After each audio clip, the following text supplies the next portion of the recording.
In this module, we discussed about Say's law, dynamics of labor market in recessionary and inflationary gap, self-correcting mechanism theories, and their policy implications in recessionary and inflationary situations, and the Keynesian models.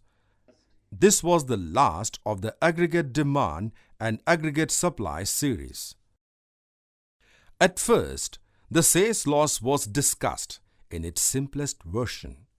Say's law states that supply creates its own demand. It was mentioned that while Say's law originated from the barter economy, the classical economists impressed the fact that it works in the money economy too, owing to the flexibility of the interest rates, leading to equality of savings by households and investments by firms. Then a new economic term was introduced, viz. Natural real GDP. It is defined as the real GDP that is produced at the natural unemployment rate. The real GDP is produced when the economy is in long-run equilibrium. Then, three possible states of an economy were considered, vis-a-vis natural real GDP. Real GDP is less than natural real GDP. Real GDP is greater than natural real GDP. Real GDP is equal to natural real GDP.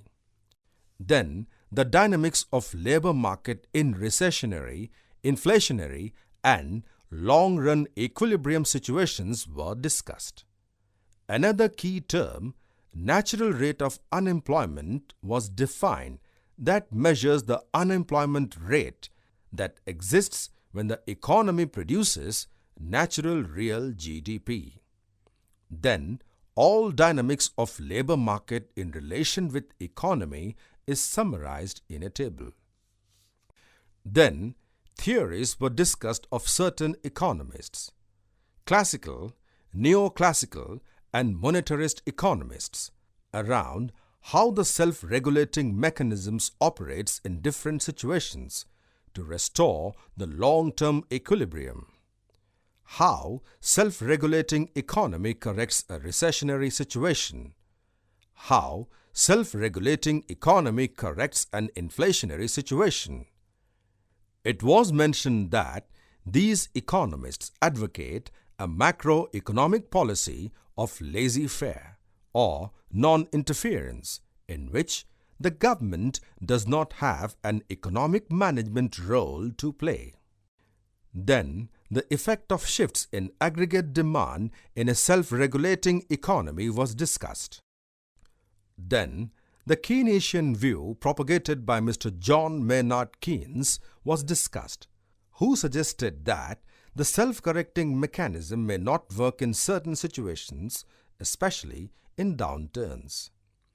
Keynes challenged all four of the following classical position beliefs. Say's law holds so that insufficient demand in the economy is unlikely. Wages, prices, and interest rates are flexible. The economy is self-regulating. Self-regulating is the right and sensible economic policy. Keynes' criticism of Say's law was discussed.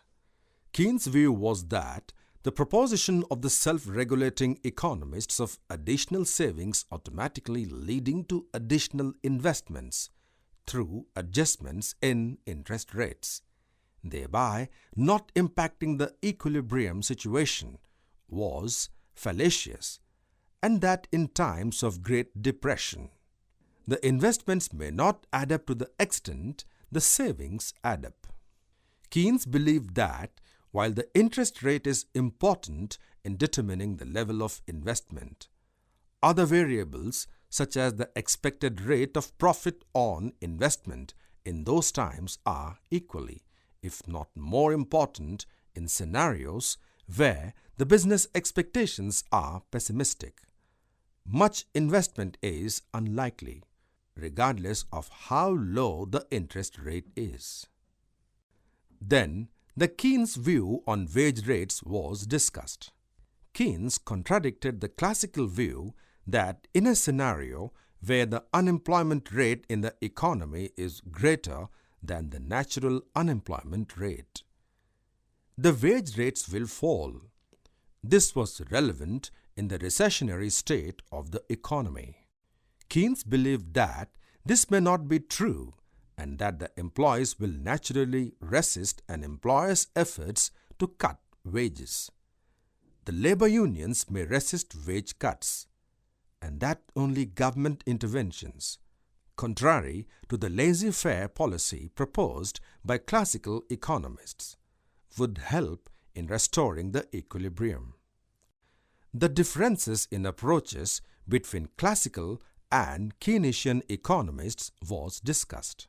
Then it was arrived that, in the long run, the key question in this context is not if the wages would come down, but how long would it take for the wages to come down in a depression context.